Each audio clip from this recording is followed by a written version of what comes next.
Mēs nevienmēr saistam izmaiņas savā ķermenī ar savas dzīves notikumiem. Tad, kad mēs jūtamies slikti, mēs par to domājam diezgan šaurā veidā. Panervozēji, papsihoji un te tev slimība. Nomierinājies, visu aizmirsi un viss pārgāja. Bet, ja šo hipotēzi uzlikt uz konkrēta cilvēka, uz konkrēta gadījuma, tad tas nevienmēr ir tā.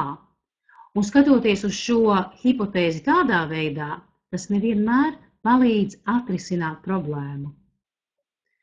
Pats interesantākais ir tajā, ka pats stresa moments un simptoma uzrašanās var atrasties vispār kādā tālākā laikā. Pats simptoms neizpauž sevi uzreiz, kad ir bijuši kādi smagi pārdzīvojumi. Simptoms var uzrasties tad, kad cilvēks ir it kā iekšēji no šīs stresa atbrīvojies. Tieši tāpēc mēs to uzņemam kā divus dažādus gadījumus, kuri nav savā starpā saistīti. Mēs parasti tad sakam, bet tas jau notika kad? Kad tas bija? Ideālā tas izskatās šādi. Kaut kad, kaut kur, kaut kas notika. Smadzenes to sevī ieprogrammēja kā pieredzi, un vēlāk, kad mēs iekļūstam līdzīgā situācijā, kur pārdzīvojam līdzīgas sajūtas, vecā programma atkal ieslēdzās un sāk strādāt. Starp šiem momentiem var būt mēneši, gadi, 10 gades. Mēs savu pieredzi savācam no paaudzes uz paudzi. Viss tas, kas netika izdzīvots kādreiz, tas nekur nepazūd. Tas saglabājās mūsu ķermenī simptomu izskatā.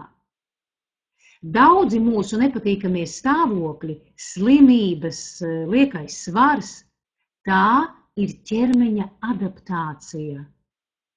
To ir ļoti svarīgi apzināties, lai atrastu pašus dziļākos slimību iemeslus un apslēptās izdevības, kāpēc mūsu ķermenis vēl līdz šim brīdim uztur sevī šos simptomus. Piemēram, mums ir dziļa pārliecība, ka, lai nomestu lieko svaru, ir jāpieliek ļoti daudz pūliņu, ir jācīnās, lai uzvarētu šo lieko svaru. Mēs sev pārmetam, ja nespējam atteikties ēst pēc 6 vakarā. Bet kas patiesībā notiek? Kas ir par iemeslu mūsu sajūtām? Kāpēc līdz šim vēl tik daudz cilvēku nespēja atrast atbildes uz saviem nevēlamajiem stāvokļiem? Kāpēc daudzi cilvēki nolaiž rokas, jo vienkārši vairs nespēja izturēt šo bezgalīgo cīņu ar sevi? Kur ir atbilde? Kā atvieglot savu dzīvi? Pamēģināsim ar to tikt skaidrībā. Vienas receptes, protams, nav.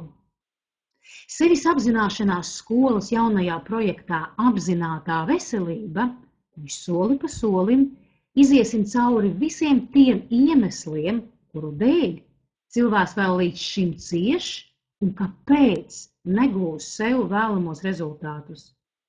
Ja jūs vēlaties tikt skaidrībā ar sevi, tad atmetiet malā visas tās savas pārliecības, kuras līdz šim tāpat nav strādājušas.